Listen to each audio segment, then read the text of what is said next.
everyone. This is part of our series of webinars that we do for the Open Mentoring Group uh, as part of the Happy to Help platform. So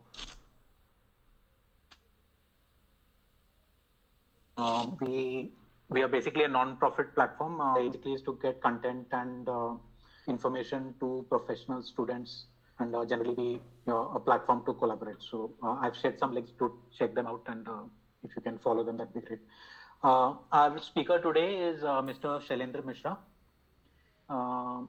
So I mean, to describe Mishra ji in the 1 or 2 minutes that I will take is very hard, but I have known him for the last 10, 11 years now. So he is the, I would say, anti-pattern to whatever, I would say, bad things you hear about the Indian industry. Things like, India is the back house or back office of the world. Lot of design work happen in India, or Indian manufacturing is not global. He is the anti-pattern to that. So as you will see in the presentation, his vision and work is truly global and is across multiple domains. So it will be, I think, a fun session. It is a deviation from our normal technical session. So I hope everybody enjoys it, and just some housekeeping rules. So please stay on mute. If you have any questions, please put it in the chat window.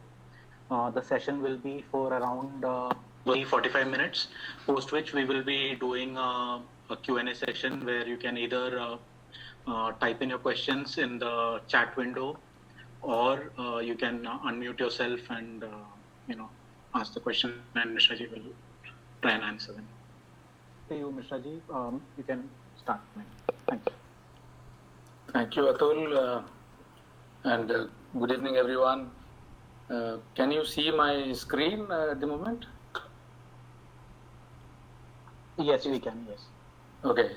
So, and thanks for the intro. I beg to differ from you in some sense. I have tried my best to work in the industry and give to the public whatever I can in my small capacity, but not like I'm not like headline maker. So my views don't matter much in the outside world.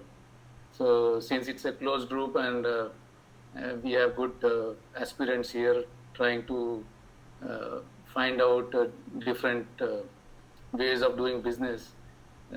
If I could be of some help during this discussion, it would be very nice. I'll begin with my small journey. I graduated in 1991, and right from that time I was having this inclination towards getting into the business world and not into that service category, as we call it. So but I got a job in a company in Pune, and through campus interview, and I came here, worked for a couple of years, and then moved on to another company and worked for another couple of years. Okay, when I say this, there isn't always, people who are working in a company. Many people have got this kind of aspiration to get into the business cycle, and how to get into that business is the main challenge. How do we get into the business? And somewhere, somehow, we don't get that, that first step that needs to be done in the business. We are not able to take that first step, and that is how we leave that aspiration. In 1995, I started my first business enterprise, and this year we completed 25 years of that. So I am in business for a long 25 years, and as they say, only 1% of businesses survive more than 10 years. I don't know, different people have different datas, Some say 50% of the companies wind up within first 2 years, and then another 15% in next 5 years, and another 15% in next 5 years. So different people have different studies, but there are very few companies who have survived 25 years of business. Or you can say the generation which starts the business also closes the business. So there is no continuity in the business after that. But all said and done, we are here to discuss what we can do to start a first generation business. When I started the business journey, business, the motive was not to make huge wealth or the empire or things like that. I was more into what I can do rather than what I will get. So I was in that kind of mode. And by the way, I come from NIT Nagpur. Those days it was called as VRC Nagpur. It was a regional engineering college, and ours was the first batch for computer science. And computer science, as you all know, that was a trend in the 90s, and anybody doing engineering in any branch would get into IT or related field and do very well in the organization. But somewhere, I deep down, I was not more keen on doing a job, but if I could influence a small section of society, I would be, that would give me more happiness. So that was driving me. And just to give you some examples, when you say that why you do it? If not for money, then what? You see, can you see the screen where, hello?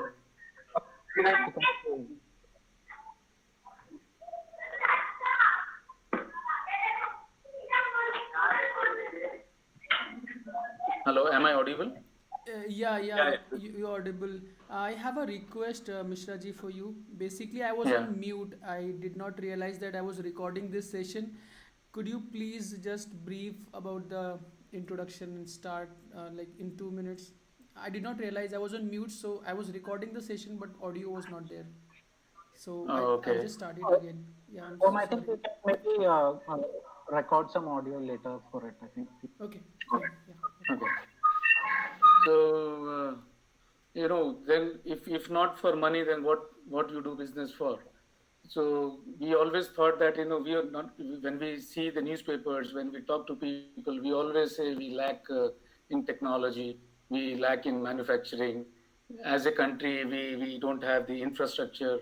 And that is why we all go to, say, the US or the more developed countries in Europe, or for a good life, we go to Australia, Canada, and things like that. That is how the general educated class feels like. But just blaming the government or the society would not help. And until each one of us, try to make some contribution to the country, to the growth of the society or the country at large.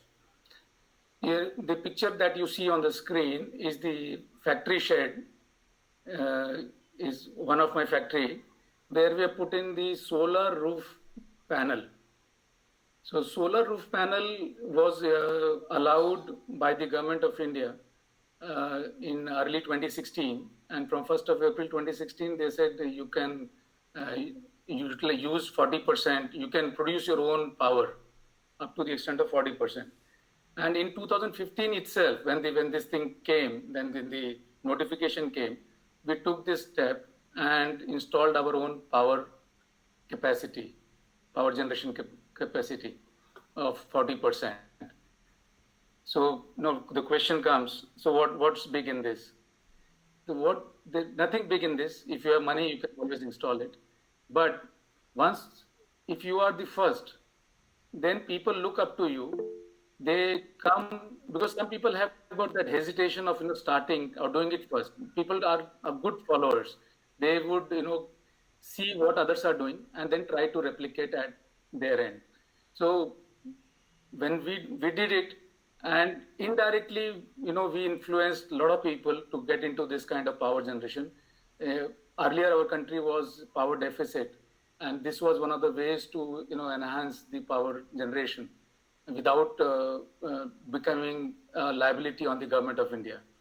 So and we were the first one in the Maharashtra to have this uh, net metering power generation installed in industry. Secondly, uh, we were also part of the uh, first metro car which was made in India and exported to Australia. Around 2017, you would have seen this kind of image in leading newspapers that first uh, make in India metro car is being exported.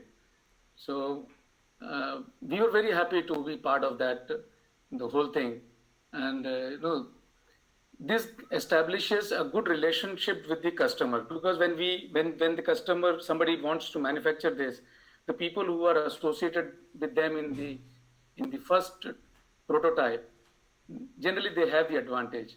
And then later on, say after 5 years or 4 years or 6 years, many people would get into this business, and then it will be a matter of only profit. There is no dignity or pride attached in those projects. It's more about how you can be cheaper, how you can produce more, and those kind of fitness of your company comes into picture. The third thing that I would say is, when our country was under the lockdown in the month of May, you can see this tweet from Mr. Piyush Goyal saying that India has produced the 12,000 horsepower locomotive engine, which is the most powerful engine so far in the country. And we contributed even in this manufacturing of the first engine. We contributed in this project. We made some parts for the railways, and we feel very proud, because if you Google it now and check the what do you call the social media on Twitter and things like that, you will see a lot of stories, a lot of videos about this, that this is the third most powerful engine in the world, and so on and so forth, which makes us proud. So now I move beyond my story, and let us try to discuss the fundamentals, like who is a businessman and who is an entrepreneur. Most of the time, these two words are used interchangeably, and but there is a very distinct differentiation between the two. In our introduction also, somebody said, it was written by Atul, that I'm a business entrepreneur. Yes, I am now, but when I began, I was just an entrepreneur and not a businessman. When I say this, let's go one by one to see what the difference is between the two. When somebody gets into a business, the primary thing is he should have the capital in hand. So the money will drive his business. So, and his intention or interest or focus will always be on making profit, livelihood, reaching the financial goals, and for becoming your own boss. So that is the main driving factor. Whereas an entrepreneur would focus on generating value. They are more people oriented. They are more keen on what they can offer to the world. So it's an outward thing, and a businessman is mainly focused on himself, his co-owners, or the investors, or it's more focused towards himself. So businessman always sees the world as an opportunity. where he can make money, how he can make money, and things like that. Whereas the entrepreneur sees the world as a duty. He says, he thinks, oh, here is an opportunity for me to do something where I can make some visible changes in the people around me, in the society or in a village, whatever you call them. So that is how the entrepreneur feels.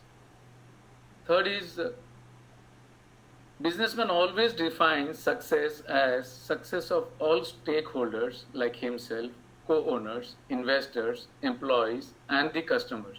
And this success is more, financial success as we call it. Whereas entrepreneur always, looks at uh, his job, his contribution. So he doesn't generally define success. If you talk to him, he's always a successful man. The day he began his business, he is successful because his motive is entirely different. So he doesn't get into this definition of success, and he simply does his job and let history define its success. That is how I would, categorize these two definitions. So this will help us to understand more and take our discussion further, because uh, most of us, when we think of starting something, of doing on our own, either as a business or as an entrepreneur, since we are not able to differentiate between the two, we get stuck in the and we have a dilemma as to how we should proceed. So we should know what is the single pressing factor driving you to venture into business. Have we defined this? Why we are getting into business? Why we are getting into this business? This whole thing of manufacturing or creation or IT or whatever you call it in different words. So many people have this tendency of thinking that we are into business to make money. Some people think to get power. Some people think now I am under a boss and I want some kind of freedom in my work, and I don't want any boss, and I want to be the boss of myself. So this is how people. This is what most of the people think about when they want to begin a venture, and this is what drives them to. But my definition is slightly different. I always see that we should be able to discriminate between what is right and what we like. So what we like generally puts us into the business, but that may not be right. But what is right can always be thing that you may like. So right will never will put you in a difficult situation. But if you are strongly liking certain thing and without thinking much about other aspects of a venture, then you may get into trouble. See, it's a journey, so not everybody gets into trouble, but there are opportunities to bounce back, to return, to correct ourselves in the journey. But if you have clarity in mind, so as to what is right and what you like, or if you can balance between the two, or you then it becomes the journey becomes easier, better, and you have a focus so as to what you are going to do. So this takes us to the vision. So once we define what we want to do, this will make our journey smoother. And as we all know, the expectations kills us. If we go with the expectation of making profit and 1 year we make a loss, then we lose our temper, we lose our cool, and then we start shouting at our own people or the government, or maybe the family, sometimes self. And that lands us in a difficult situation. As I say, doing is the journey, getting is the result. So it is not that those in the entrepreneurs who wants to take up this journey and have set goals on doing. I'll say this sentence in Hindi which makes it little more powerful. क्या करना है उसका जज्बा होना चाहिए, ना कि क्या मिलेगा उसको लेके हम अपने बिजनेस में उतरें. तो मिलना है और वो मिलेगा. It is the byproduct, like money, power, everything is the byproduct.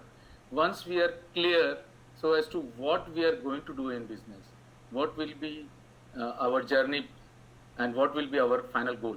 So if that is very clear, then everything else will definitely follow you. You don't have to run after that. You only have to run after what you want to do. That should be very clear in the mind. Then what is required to start a business? Is it money? Is it a piece of land? Do you need machinery, team, people, or something else?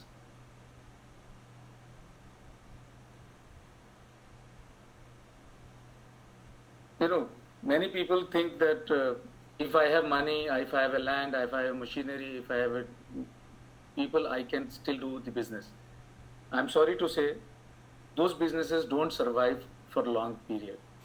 So what we need is that very thing, that ultimate goal, that clarity in mind as to what we want to do. If you have that thing clear in mind, you will definitely manage. Then you will see how to manage money, how to buy a place, how to buy machinery, and from where to buy this, how to get people associated with you. These things will, or then are the later part of the thought process.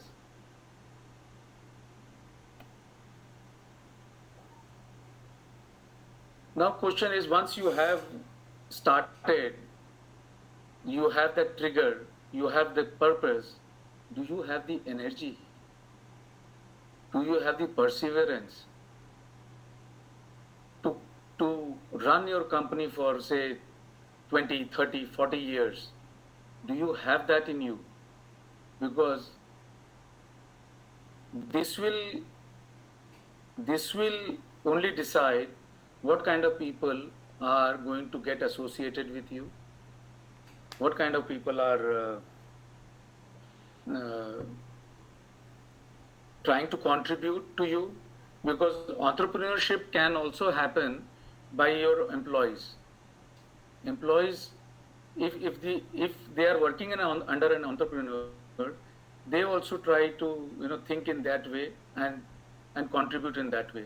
If the sole purpose of the company is to make money, the employees also try to make money.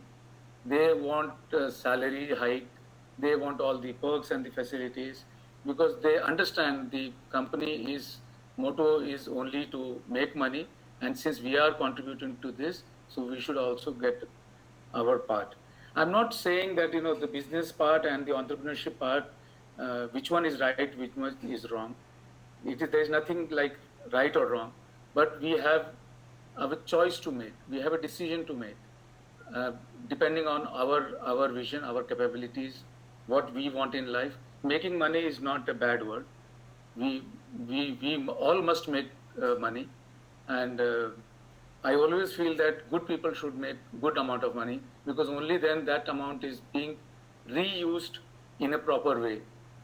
If the money is made by in a wrong way by wrong people, then they invest in similar wrong practices and wrong businesses, and the society deteriorates because of that.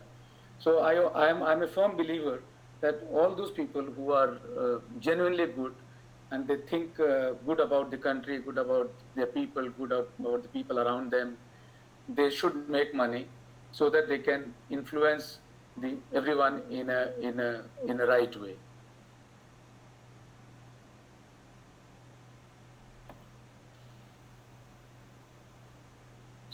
So once you have started, once you have the clarity and you have started, now the question is how do you sustain the business and how do you take it to the next level?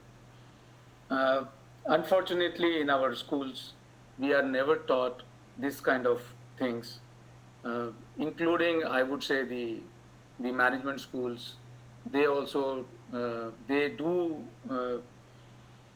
study the businessmen. They have their own way of teaching students, uh, but certain things like critical thinking, good manners, active listening, networking, good customer service, how to sell, how to share the credit, trust, respect and care for each other, this sense of urgency. This sense of urgency, my goodness, you will never ever see it anywhere taught. But when you are in a business cycle, you know what is very important and how do you give in your 100% or more to get that thing delivered before time or within time. So this sense of urgency, unfortunately, we are never ever taught in our schools. Uh, Creativity, the commitment of the team, unselfish giving, etc. So these things are not taught anywhere, and somehow some people inculcate themselves by their own experience, by looking around, seeing around, different role models. People shape up their life, and try to imitate their leaders, their idols, and from there, and that is how they learn. But by the time they learn, sometimes they have spent 10 years, 15 years already in business without contributing much or sharing much. So this if we take care of in the beginning, uh, this will help us to do work as a team, and that is the reason. Here I will again come into that. 3 years back we started a school in Himachal Pradesh, exactly for this, because we have a lot of schools around, but wherever you go, apart from the main subjects like say mathematics, science, English, Hindi, couple of languages, couple of things of history and geography, and that's it. And uh, and then when the student comes out, they because they have been taught in a very rote way, a very very I would say, everybody in the country has been taught that way, and they learn something today, or they mug up something today, and after they appear in the test, the same evening they forget everything, because they have not understood what they have, what they are actually supposed to study.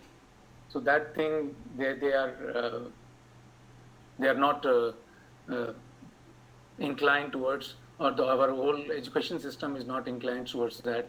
So we thought, why not get into the academic side and try to make influence at least a small group of people from where the chain may start.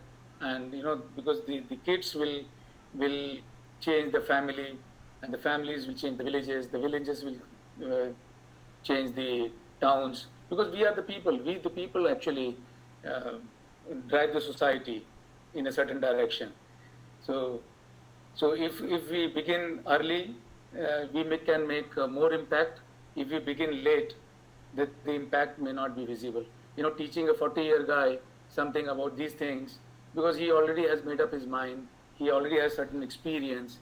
So it may not be very easy to, you know, mm, change or influence the mind. Whereas if things are taught in a proper way right from beginning, the kids may take it in a different way, and I'm sure when they grow up, they will understand uh, the beauty of these learnings, and right from day one, when they are in any employment or any business or any kind of adventurism, they would be contributing, because those things will always be there at the back of the mind. to deliver in a very what do you say, balanced way. The journey of a businessman or an entrepreneur is no less than a hiker trying to reach a mountain peak. Those who have done some kind of trekking or mountaineering or hiking would know that you climb up the small first hill, and then later on when you get on the top, you see that there is a valley or a descent, and then there are twists and turns and so many things. Sometimes peak is not visible, and you can see here I've tried to picturize that when a hiker is at the bottom of the mountain, although he can see the top, but he cannot see the valleys or the depressions that come across. And many times people fail at the first sight of a decline. I have seen even hikers going up to certain level, and then when they see that they have to again go down and then reclimb, then they say, no, I'm done with it. I'll do it next time. So people go back. And similarly in business also, this is what happens. We begin somewhere, 2-3 years of good external factors supporting us. The market is good, the payment cycle is good, you have got some good people with you, you are also putting in effort, and everything looks very rosy, and you go.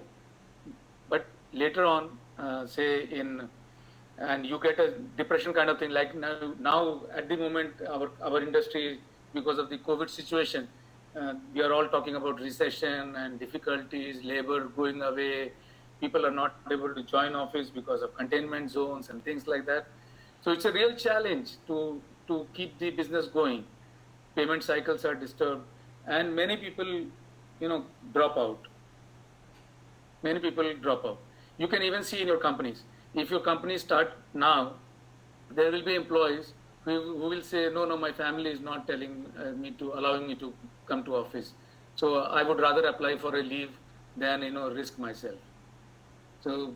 So similarly in business also, businessmen who say, okay, I have certain money with me, but if I spend everything now in taking out my company from this bottom, then I may not be left with any money after 5 or 6 months, and then when I will make money, I'm not sure.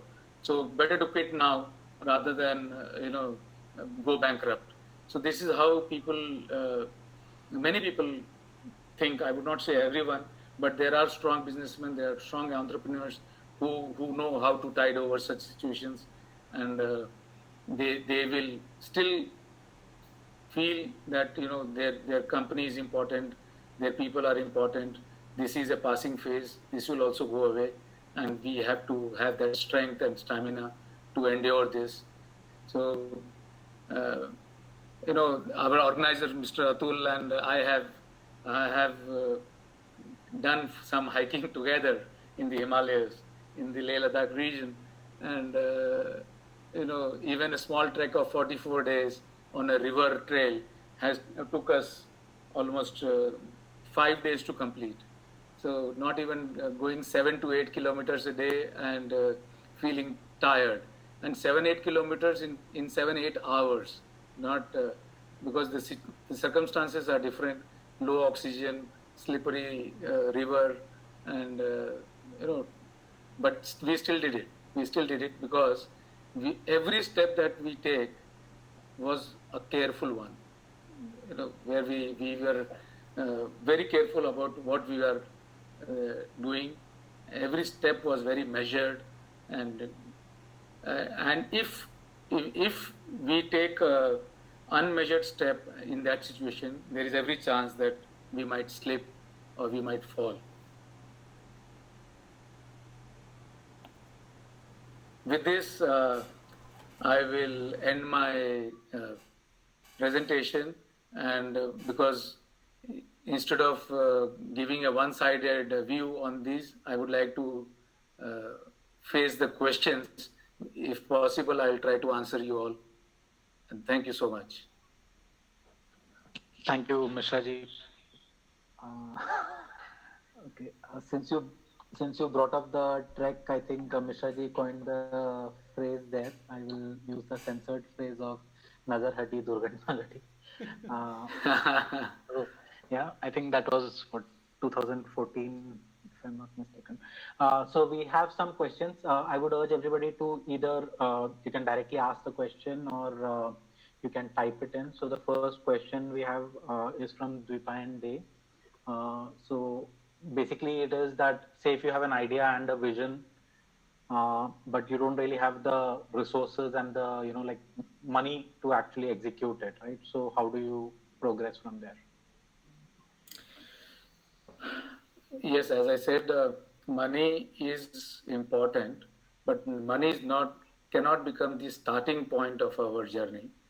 Uh, and let me tell you, if you have seen, if you study the most of the developments, many ideas have started from a garage. So people who have idea start from whatever resources they have, and within few years, everything follows: money, uh, power, your people. Everybody likes to join you. But if you consider money as the starting point, I'm not saying it is not possible. It is possible, but that cannot be the only thing that should drive you in the beginning. And you can always start small, build up your infrastructure, your people, and then take it up from there. And let me tell you, when I started those days, uh, you may laugh. We started with a seed capital of only 2 lakh rupees, 25 years back. And I'm sure everyone listening to me will be having much more than that in their pockets right now. So money is not the driving. That is what I don't say that if you are getting into a business where money is the most important aspect, yes, you need money. Like if you want to start a kirana shop, for example, a kirana shop, yes, you need money to buy things, get into your shop, and then start. But that is I categorize it as a business and not as an entrepreneurship.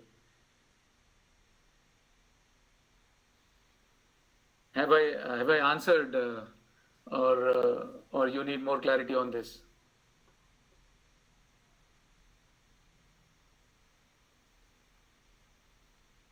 Okay. Yeah, I think it is. Deep, is that fine, or do you?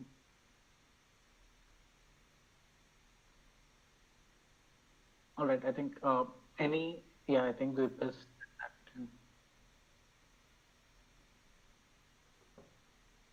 Any other questions? You can type or unmute yourself and ask.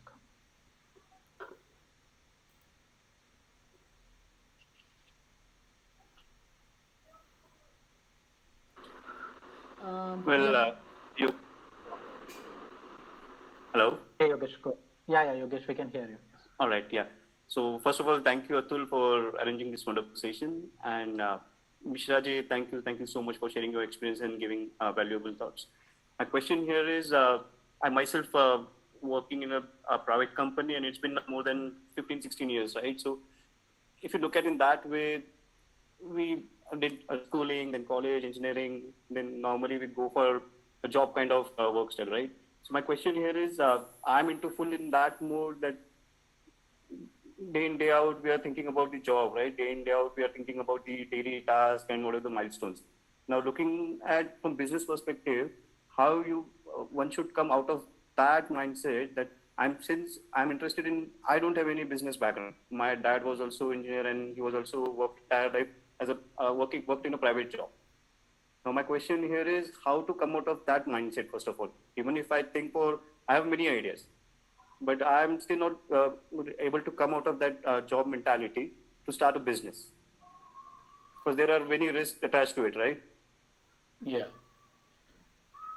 Yeah, there are a lot of risk attached to it. So it is generally advised that when you are in the beginning of your career, if you can take this step of getting into business, that helps more, because once you are in an employment for 15 years, you get say reasonably good salary, and you have adjusted your lifestyle as per your salary or remuneration, and you have certain liabilities. You have already you are in a phase of life where you have certain liabilities to take care of. So risk-taking ability generally goes down as you grow old. So, or unless you have a very strong idea and you're convinced that my idea will help me sail through any circumstances, I would not advise to get into. If your idea is not strong, then it is not advisable to get into business. But yes, if you have a very good idea, very strong idea, and if money is not the motive in the beginning, then you can always take that step. Because anything that you will begin will not give you money in the beginning. First few months or a couple of years would be all effort, and money would start flowing in only after that. First couple of years are very, very important to be in there, hung in there, and wait for the result outcome. You may be able to survive, whatever you do, you may be able to, but it depends on the idea. Sometimes it can even give you back in 2 months, 3 months, 5 months cycle. You can start earning good money. But what idea you have, it will depend on that. Yeah, true. Yeah. Thank you. Thank you so much. Yeah. Thanks, Yogesh. Good evening, Mr. Mishra. This is Megha. I'm a fresher, sir, and I was listening to the questions that were being taken up by you just a minute before. So my question is that currently I also do not have a background for business and neither in entrepreneurship, and I do not even have a concrete idea, but I have a sort of an idea. And since I do not have any resources at my disposal, neither do I have the experience, won't it be better if my condition would be something similar to Mr. Kulkarni's? When I have a job, I'm at a good salary package, and I have a I have a cushion to fall on for a couple of months if my venture fails. And I am at a certain age where I know that I have the experience to move forward with my venture, the idea that I already have.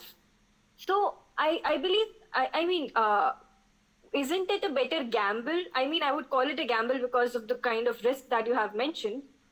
Isn't it a better gamble to take at a later stage in our careers or in our life cycle rather than starting early out? Because we do not have any experience, and after our venture fails, say it fails, we will have to opt for a job. We can't just carry on a failed venture. It will be a sunk cost. So, what are your views on this?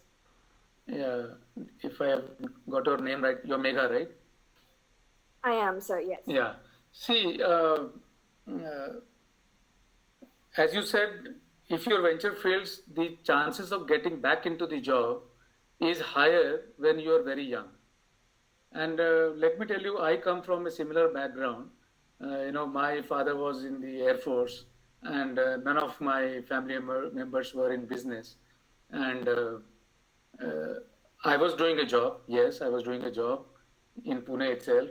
And I had an experience of about 4 years of doing. So my starting point was like, now that I know what business is, I took the time to understand how things work.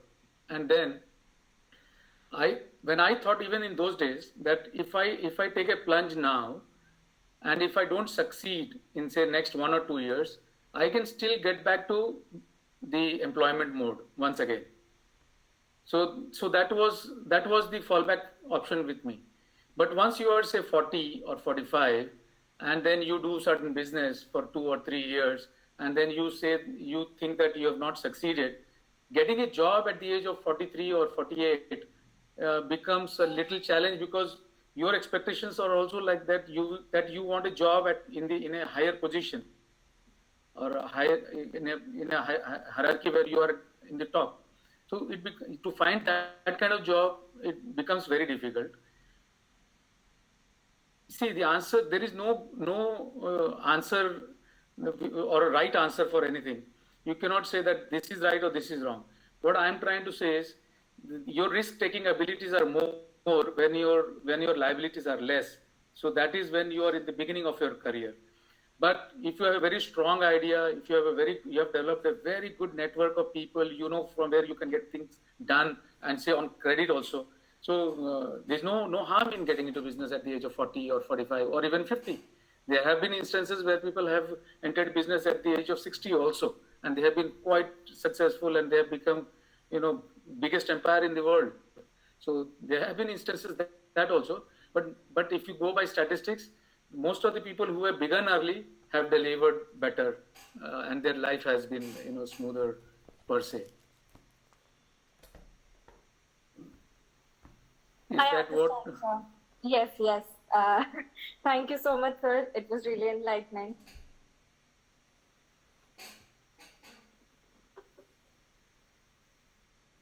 But there's no harm in trying out now also. If you think that you have just completed your education and you want to see, generally two type of people get into business. One who has got a lot of money and they know that they want to do business, and second, the person who is unemployed. He's forced to enter into business, and then he struggles early days, and then comes out victorious after 1 or 2 years. So person who did not get a job has got a high chance of doing a good business. So only when we are in that comfort zone of a good employment, good surroundings, everything good, 9 to 5 job, coming home every day in time. So when you get into that kind of mode, then your risk-taking ability reduces. This is what I can say. I understand, sir. Now, though, I am more or less motivated to start on my own. Thank you, sir. Great.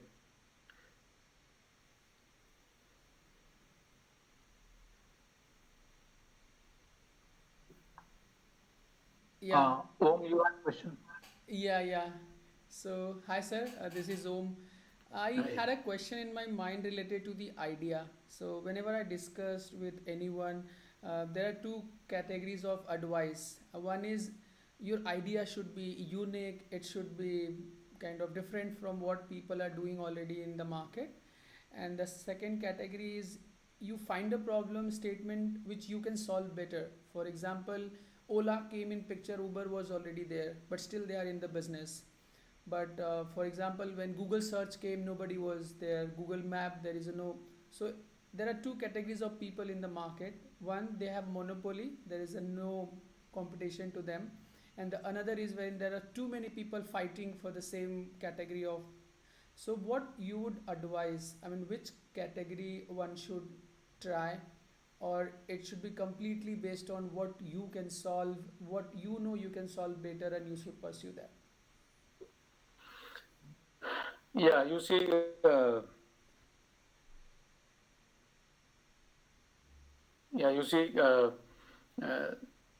we don't want a very brilliant idea to start a business. Your idea can be very brilliant, very unique, and uh, so that we put into the disruptive category kind of thing, where you will disrupt the existing one and then get into that kind of business. But those things are very few and very far. It happens in 5 years, 10 years, 15 years. If you have that kind of idea, definitely go for it and do it. You will be successful. But same thing, I'll explain you in a slightly different way. Everyone plays cricket. Everyone plays cricket, but Sachin Tendulkar becomes the god of cricket. Why? Because see, what is the job of a cricketer? Somebody is bowling at him and he has to play the ball. This is what he has to do. Whole of his life, the batsman has to do only one thing. Somebody bowling at him and he has to place the ball or hit the ball. How consistently you can hit the ball over a period of time will make you great. Nobody will tell you when you begin your journey that you are great and you are so big and your idea is so nice. Only history tells what you have done. So when you start your career as a cricketer, nobody thinks that you will become one day great.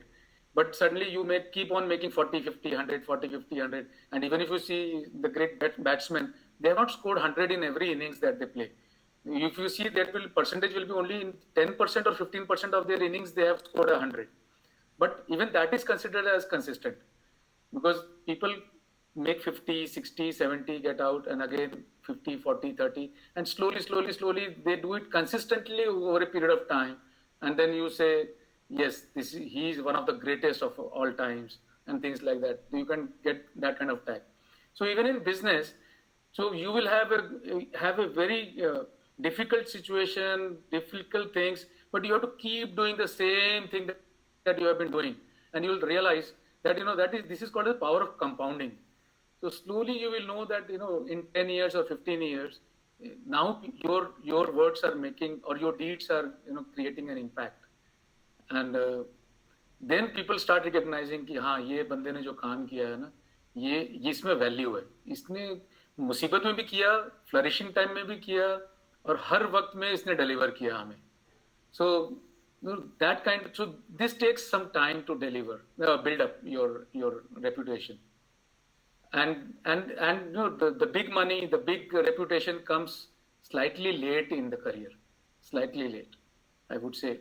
Only very few in the world are lucky to get it in the first 1 or 2 or 3 years of their business.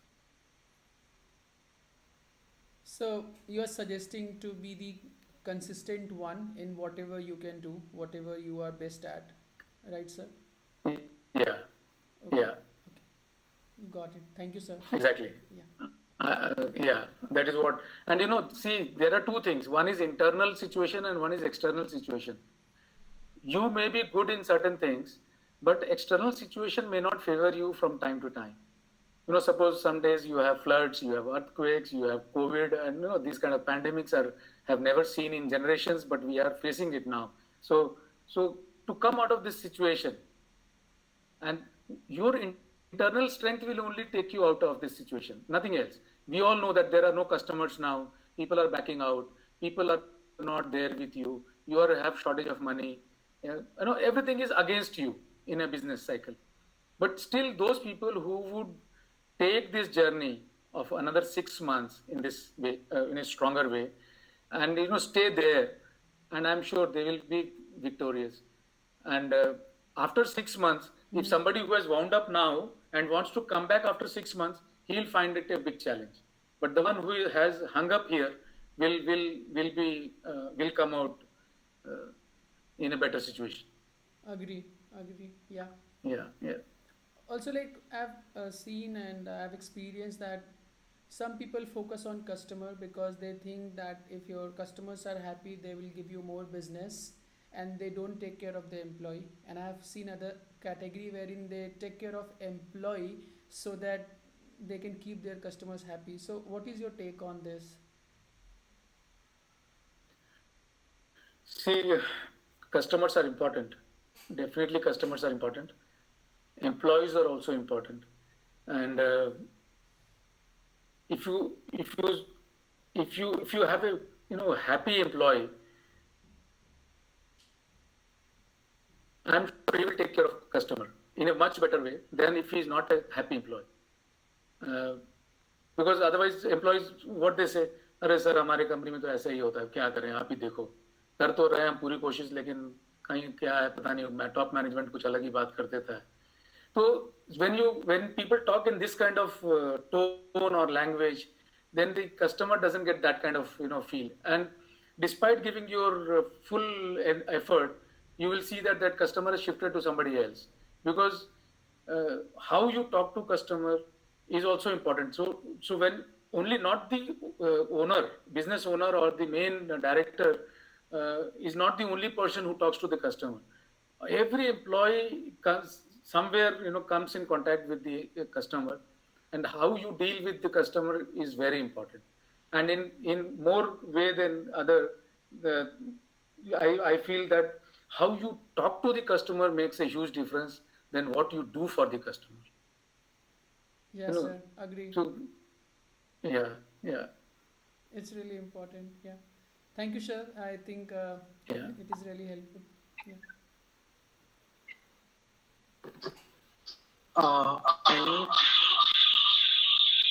Any more questions? We are at 9 o'clock. Maybe we can, if there are questions, we can stretch for a minute or two extra. Otherwise, Mishra ji, I have one question for you. So you Yeah. customers, you spoke about the employees. I think one question I would have is that with your number of companies and the influence you are having now, people would be approaching you for various like मेरे पास ये idea है वगैरह वगैरह, right? And that might be the case with a lot of people on this call also, that they have some specific skill set or already have some sort of a something going on which somebody wants to leverage. So how do you evaluate a partner when you want to start something? What are the things that people should look out for as to build a team to start something, or to kind of like, say, how Yogesh mentioned that if he has to actually partner with somebody and leave a job of 15-16 years, how does that what are the criteria maybe you look at?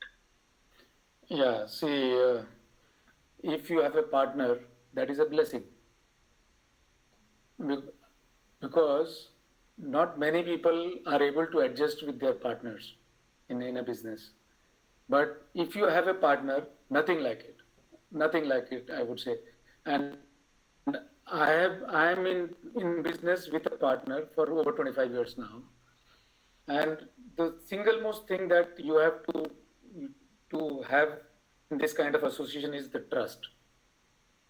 Because the other partner also puts in 100%, takes all the decisions in the favor of the company, and if you have some kind of mistrust with him, then things will go wrong. Then very difficult to take the partnership along. So I think you somewhere down the line, you need a blind trust, I would say. Not even trust, a blind trust in your partner, and saying that whatever he does, because see, situations are very different. If I'm in a certain situation and I take that call to take a decision to go in a certain way, somebody who is not there in that meeting would not understand in what circumstances I have taken that decision to go. Because always looking from outside, you can decide this was right, this was not right, this could have been done in a different way. Agree, because it's the third man's perspective. But when you are in the hot seat, you tend to take certain decisions in the favor of the company. You may lose 1% here and there. That is all okay. But the advantage of having a partner is enormous, I would say. एक और एक 11 होते हैं, एक और एक 2 नहीं होते हैं. तो नहीं तो एक आदमी जो होता है वो सिर्फ स्ट्रगल करता है. He can't go home in time. He can't give time to family. He can't, take out time for sports or any other things of his choice or leisure. So in that case, he will have to sacrifice his business if he wants to do all these things. But if you have 2 or 3 or 4 partners, you can divide your work. If you are away, somebody else can take care of your business in your absence, and you have the trust that he will be doing equally good or sometimes better than that. In fact, I would suggest that you should always think that your partner is doing more than you. That kind of credit you have to give to the partner. But while doing, you have to always think that you have to do more than your partner and not less than your partner. वो कर रहा है ना तो फिर ठीक है मैं आराम करता हूँ. So that should not be the attitude. You should try to give more than what your partner is doing, and when you have to give the credit, you have to say, or you have to think that he has done more than what you would have done in that situation. So I think this kind of synergy would take you far and further. So I think yes, a partnership is a very good idea, but for that, trust is the biggest factor. Okay, thanks. I think we are over time now, so I will hand it over to Om. Maybe Om, you can. I have also shared a feedback link, so if you guys can fill that up, that will help us, organize more sessions and pick up topics, discuss what direction to take this in. And yeah, I will hand it over to Hope. Just to come back to you on Mishaji on the partnership point, I hope this applies to the tennis court also. So, Mishaji has a tendency of hitting me with the ball every time we are on the court together. So yeah, over to you, Om. Yeah.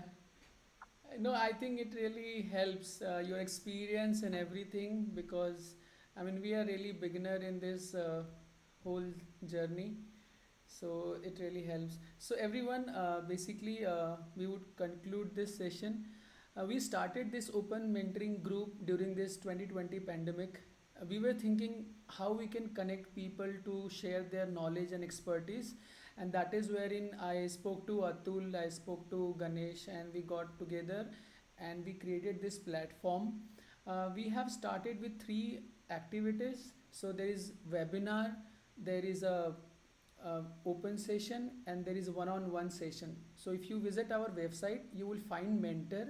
There we have set up calendar. You can go and schedule one-on-one, and you can talk to them in person. So that is one way. Second way is you could join our webinar, and you could listen to the topic, and then you can ask questions.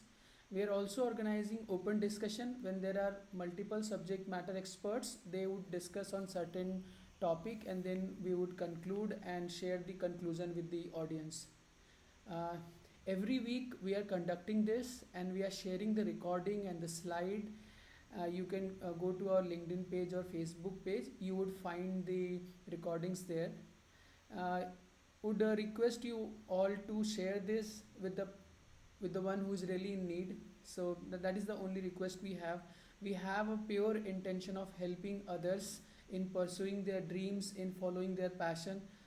So we would request you all to spread the word. So yeah, thank you. Thank you all for joining. Thank you, sir, for conducting this. Thank you for taking time out and sharing your expertise and experiences. Thank you. Thank you, Atul. Thank you, everybody. Thank you. Bye-bye. Thank you, guys. Thank you guys. Bye.